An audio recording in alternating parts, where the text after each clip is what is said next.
ये कहानी एक ऐसी फैमिली की है जिसमें हर वक्त हर किसी को टाइम टेबल के मुताबिक जिंदगी गुजारनी पड़ती है। हस्बैंड जितना सीधा है उसकी वाइफ उतनी ही साइको पागल। अब वो साइको किस किस्म की थी और अपने पागलपन में किस हद तक जा सकती थी, ये आपको आज की कहानी देखकर पता चलेगा। तो हम एक फैमिली को देखते हैं जिसमें हस्बैंड, वाइफ और उनके 2 बच्चे थे। हस्बैंड का नाम डॉन होता है। डॉन के घर में हर वक्त उसकी वाइफ मोना की जला करती थी। उसने हर चीज के लिए कानून बनाए हुए थे कि कौन सा काम कब होगा, और जो मोना कहती डॉन को भी वही करना पड़ता था। मोना ने एक बार जो प्लानिंग कर ली बस फिर तो वही होगा। ये सब कुछ डॉन बरसों से बर्दाश्त कर रहा था। मोना का बर्ताव अपने बच्चों के साथ भी ऐसा ही था। उसका मानना था कि उसके बच्चों को हमेशा हर काम में जीतना है, हारने का तो वो सोच भी नहीं सकते। मगर इन सब बातों की वजह से डॉन हमेशा परेशान रहा करता। लेकिन वो जानता था कि वो अपनी वाइफ के आगे ना ही बोल सकता है और ना ही कुछ करने की हिम्मत थी। वो जब मोना के करीब आने की भी कोशिश करता तो उसके लिए भी एक वक्त होता था। मोना अक्सर डॉन को कहती, जो उसने कह दिया, जिसका प्लान उसने बना दिया, बस वही होगा। डॉन अपना ज्यादातर वक्त अपनी दुकान में ही गुजारा करता था। उसकी फर्नीचर की दुकान थी। मोना की ज्यादा इसलिए भी चलती थी क्योंकि मोना के डैड ने इस दुकान के पैसे दिए थे। डॉन बस दुकान में एक एम्प्लॉय की हैसियत से काम करता है। असल मालिक मोना थी, मगर उसकी वाइफ ने आज तक इस बात को नहीं जतलाया था कि वो मालिक है, इसलिए सब समझते थे कि डॉन ही दुकान का मालिक है। एक दिन डॉन अपनी दुकान के बाहर एक इश्तेहार लगाता है कि उसे एक एम्प्लॉय की जरूरत है। उसकी दुकान में एक लड़की आई थी जिसका नाम डस्टी था। वो दिखने में बहुत खूबसूरत होती है। डॉन जब उसको पहली नजर देखता है तो उसे उससे प्यार हो गया था। उसने अब डस्टी को काम पर तो रख लिया था, मगर उसके दिमाग में कुछ और ही बातें चल रही थी। वो डस्टी के साथ रिश्ता बनाने का सोच रहा था। तभी यहाँ पर डॉन का दोस्त आता है जो डस्टी को देखकर उसके बारे में बातें करने लगता है। कहता है कि ये लड़की कितनी खूबसूरत है ना। डॉन कहता है, क्या बातें कर रहे हो। ये सुनकर उसका दोस्त कहता है, हमें अपने दिमाग को फ्रेश ताजा करने के लिए कुछ तो करना ही होगा ना। हम दिन भर जैसे काम करते हैं और अपनी बीवियों की बातें सुनते हैं, अगर डस्टी को तुम यहाँ काम पर रखोगे तो हम दोनों का दिल लगा रहेगा और इसी बहाने हम अच्छे से काम भी कर पाएंगे। इसके बाद हम एक आदमी को देखते हैं जो किसी को मार रहा था। तभी वो टीवी पर डॉन का इंटरव्यू सुनता है जो अपनी फैमिली और घर के बारे में बता रहा था। ये आदमी दरअसल एक गैंग का लीडर था जो अमीर लोगों को लूटा करता। अब वो गैंग का लीडर इंटरव्यू सुनने के बाद अपने सारे आदमियों को डॉन के पीछे लगा देता है। वो डॉन और उसकी फैमिली का ऐसे ही पीछा करते हैं, मगर इस बारे में डॉन को भनक भी नहीं थी। वो ऐसे ही अपनी फैमिली के साथ और दुकान पर वक्त गुजारता रहता था। उसे इस बारे में कुछ भी नहीं पता था, बल्कि उसका तो आजकल ज्यादा ध्यान डस्टी पर रहने लगा था। उसका उससे अलग ही रिश्ता बन जाता है। डस्टी भी इस बात को जान गई थी कि डॉन उसे पसंद करने लगा है। अब घर पर मोना जब डॉन के करीब आने की कोशिश करती है, मगर वो डस्टी के साथ खुश रहने लगा था, इसलिए मोना को मना कर देता है। हर चीज अब डॉन के मुताबिक चल रही थी। एक दिन डॉन के घर पर पार्टी होती है तो उधर डस्टी भी आती है। वो एक बुरी खबर सुनाती है कि वो डॉन के बच्चे की माँ बनने वाली है। ये सुनकर तो डॉन हैरान हो गया था। डस्टी से कहता है, प्लीज कुछ करो, कुछ ऐसा करो, ऑपरेशन करवा लो और ये सब खत्म कर दो। मगर डस्टी कहती है, नहीं, मैं इस बच्चे को रखना चाहती हूँ। ये सब बातें जानने के बाद डॉन को अब पता चल चुका था कि आहिस्ता आहिस्ता उसकी परेशानियां बढ़ने वाली हैं, इसलिए वो अपने दोस्त के पास जाता है। सारी बातें सुनने के बाद उसका दोस्त कहता है, ऐसा करो कि तुम डस्टी को पैसे दे दो। देखो, मुझे तो ये लगता है जैसे वो तुम्हारी बात को मानना ही नहीं चाहती, तो समझ लो वो तुम्हें आगे आगे ब्लैकमेल करेगी। मुझे लगता है डस्टी ऐसी ही लड़की है। उधर हम डस्टी को देखते हैं जो कहीं पर जा रही थी। वो एक आदमी के पास जाती है। ये वही आदमी था जो अभी कुछ देर पहले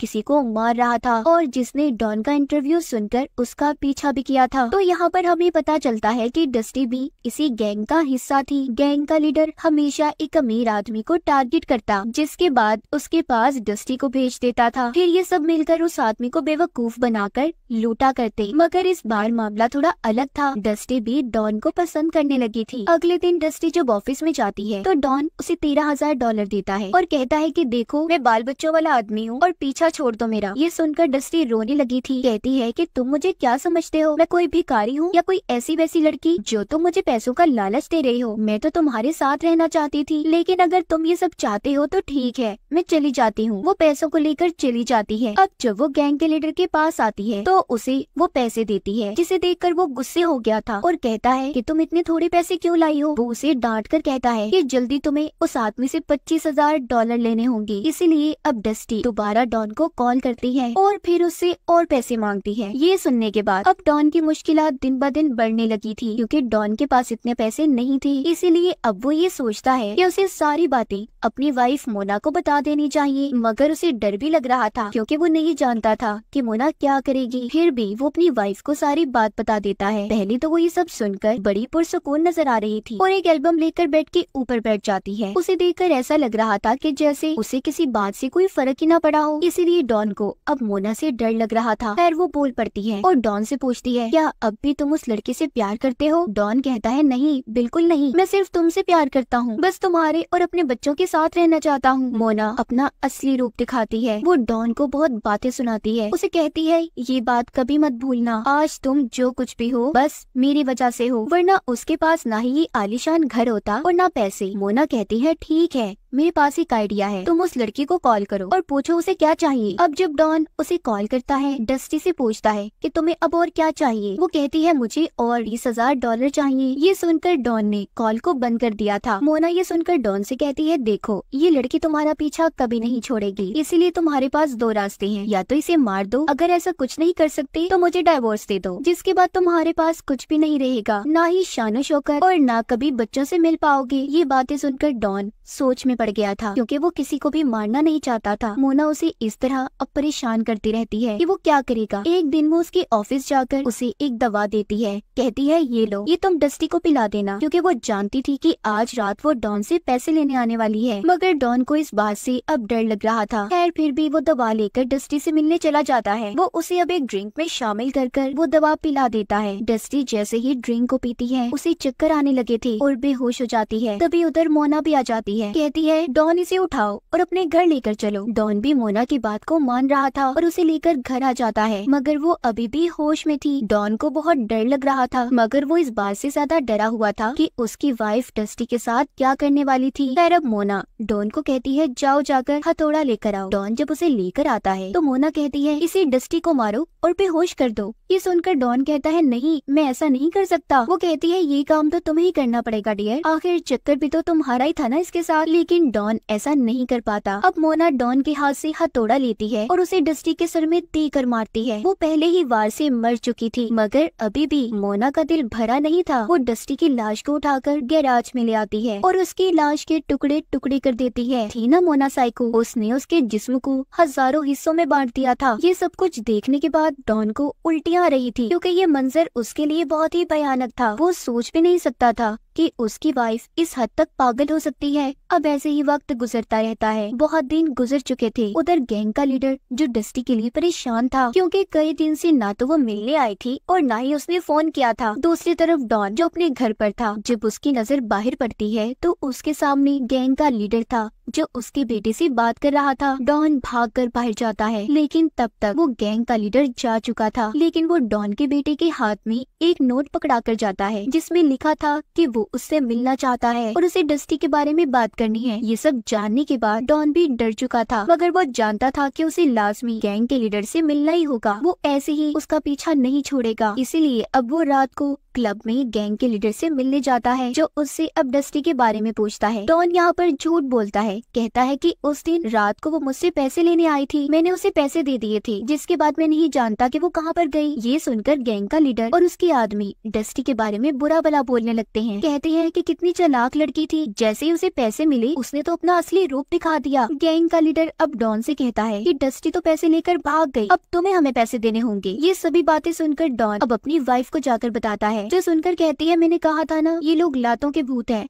ऐसी बातों से नहीं मानने वाले। तुम देखते जाओ मैं क्या करने वाली हूँ। मुझे पता है डस्टी की लाश कहाँ पर है। मैं अब क्या करूँगी, गैंग के घर जाकर डस्टी की लाश को रख दूंगी। इस तरह वो उसके कत्ल के इल्जाम में फंस जाएगा और हम सबको इससे निजात मिल जाएगी। अब ये दोनों ऐसा ही करते हैं। मोना उस गैंग के घर जाकर डस्टी की लाश के टुकड़ों को फ्रिज में भर देती है। लेकिन जब मोना ऐसा कर रही थी तो तभी इधर गैंग के लीडर का एक साथी आ जाता है और वो भी एक लड़की के साथ। लेकिन तभी गैंग के लीडर के साथी को शक होने लगा था कि यहाँ पर कोई है। अब मोना को भी ये बात पता चल गई थी कि अगर उसे उसके बारे में पता चल गया तो वो उसे पकड़ लेगा, इसलिए पहले ही वो उनके किचन से चाकू को उठाकर लाती है और पीछे से लीडर के साथी पर हमला कर देती है, जिसके बाद वो वहाँ से चली गई थी। लेकिन लीडर का साथी अभी भी जिंदा था और अपने लीडर को कॉल कर देता है कि यहाँ पर सब क्या हुआ। दूसरी तरफ मोना बाहर निकलकर पुलिस को भी सब बता देती है कि गैंग के लीडर के घर में कुछ चल रहा है। अब पुलिस भी वहाँ से निकल गई थी। तभी कुछ देर के बाद गैंग का लीडर अपने घर आ जाता है। वहाँ पर उसे अपने साथी की लाश मिलती है जिसको मोना मार कर गई थी, इसीलिए वो बहुत ज्यादा परेशान हो गया था। अब जैसे ही वो पानी पीने फ्रिज को खोलता है तो उसमें से उसे डस्टी की भी लाश मिलती है जो काट कर टुकड़ों में रखी गई थी। गैंग के लीडर को समझ नहीं आता कि वो करे तो क्या करे। तभी उसके घर के बाहर पुलिस भी आ जाती है जो उन्हें बाहर आने का कह रही थी। गैंग के लीडर का एक और साथी बाहर नहीं जाना चाहता था, इसीलिए वो फायरिंग करने लगता है क्योंकि वो जानता था कि अगर वो बाहर गया तो पुलिस उसे पकड़ लेगी। तभी पुलिस वाले उसे एक गोली मार देते हैं। अब गैंग का लीडर एक छोटे रास्ते से छुपता छुपाता घर से बाहर निकल जाता है। अब हम डॉन को देखते हैं जो इन सब बातों से परेशान था। एक दिन अपनी वाइफ मोना से पूछता है कि तुमने ये सब आखिर कैसे कर लिया, इतनी आसानी से तुमने डस्टी के टुकड़े कर दिए, ये सब काम करते हुए तुम्हारा दिल नहीं कांपा। ये सब सुनकर मोना अजीब बर्ताव करने लगती है और पागलों की तरह कहती है मैं ठीक हूँ, आइंदा तुम मुझसे इस किस्म का सवाल कभी मत करना, और अब अगर तुमने मुझसे ये सवाल पूछा तो मैं तुम्हारी भी ये हालत करूंगी जो मैंने डस्टी की थी। अब डॉन को समझ आ गया था कि वो चाह कर भी मोना को नहीं छोड़ सकता। उसे अपनी सारी जिंदगी अपनी इस साइको बीवी के साथ गुजारनी थी। अगर इसने इसे छोड़ा तो ये भी मारा जाएगा। अगले दिन डॉन के घर में पुलिस आती है जो बताती है कि हमने डस्टी के कातिलों को पकड़ लिया है, मगर उनमें से गैंग का लीडर अभी भी गायब है। वो तुम्हारी एम्प्लॉय थी ना, और हमने सुना है रात को भी वो तुम्हारी दुकान पर आया करती थी। ये सुनकर डॉन घबरा जाता है। पुलिस ऑफिसर से कहता है कि हाँ, उसके साथ मेरा अफेयर चक्कर था, प्लीज इस बारे में मेरी वाइफ को कुछ मत बताइएगा। तभी वहाँ पर मोना जाती है जो पड़ोसियों के डॉग को पकड़ कर ला रही थी क्योंकि वो उसके घर के अंदर चला गया था। मोना उस डॉग को उसके मालिक को वापस करते हुए कहती है कि आइंदा अगर ये हमारे घर पर आया ना तो मैं इसके टुकड़े टुकड़े कर दूंगी। ये सुनकर सभी हंसने लगे थे। एक दिन डॉन के बेटे की पार्टी थी, सभी बहुत मजे कर रहे थे। जब अंदर जाकर डॉन फ्रिज को देखता है तो उसे पता चलता है कि उसके अंदर तो उसके पड़ोसी के डॉग की लाश पड़ी है जिसको मोना ने मार दिया था। मतलब वो उस दिन झूठ नहीं कह रही थी, उसने सच में डॉग के टुकड़े कर दिए थे।